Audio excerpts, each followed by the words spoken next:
here at Hewish Park against Aveley. You must be pleased with that performance, obviously despite the goal conceded, but apart from that, must be delighted.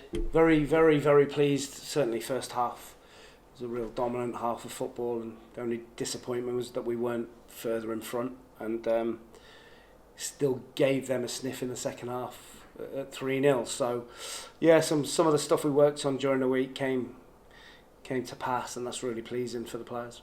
Yeah, of course, the team news came in at 2 o'clock, and there were a few changes from last week's team against Didcot. You had Charlie Cooper, Josh Thornton and Jordan Maguire-Drew obviously missing.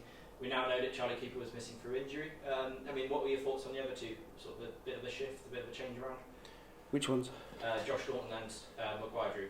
Yeah, well, I think Morgan Williams and Jake Wannell have forged a really good partnership in a back four, and on the way we play with the two wide boys, pace is key, and Stevens, Young, Dawes have all got pace, which really hurts the opposition. Jordan is more of a ball manipulator, 10 but wide coming inside, so he did well when he came on. So they've all got a part to play.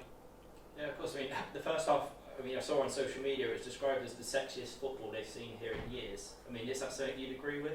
You really? It's usually boring, get it forward, rubbish. But that's where we want to be. That it doesn't just happen overnight. It's processed to try and get to that level. And the trick is now trying to sustain that consistency of performance. I think you could see the fans' reaction to it. They were fantastic again today, all of them, and really bought into it. Yeah, of course. And Reece Murphy getting on the score sheet again with a brace in the first half, and Jordan Young as well. I mean, it must be great seeing him constantly on the score sheet as well.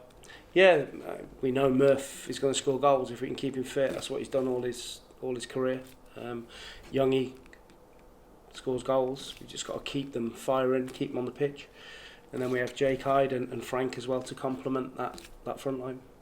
It was a shame to concede quite early on in the second half. It seemed like they almost drove it over the line in the end there. But I mean, apart from that, you kept Aveley quite at bay throughout the Yeah, we had to tweak a little bit tactically because they gambled loads of bodies forward. They could just go for it. There was a horrendous sending off on Morgan Williams, a blatant kick, which the guy then stayed on the pitch after the linesman told the referee it's a red card and violent conduct. The referee still chose not to send him off, and then he scores. So, a bit frustrating with that, but all in all, pleased. Yeah, of course. I mean, finally you find yourself top of the table. I know it's October, but you must be delighted to see yourselves at the top of that. Even though you've mentioned at times you haven't quite been firing on all cylinders yet. Of course, we'd rather be at the top of the league than bottom of the league or middle of the, you're better off being there, but the trick and the aim now is to stay there as long as we can, and that has to be our goal, is to push now, and I think that's 6 wins in a row. We have to push now to make it 10, 15 and keep going. Brilliant. Well, thanks Mark. Thank you very much. Thank you.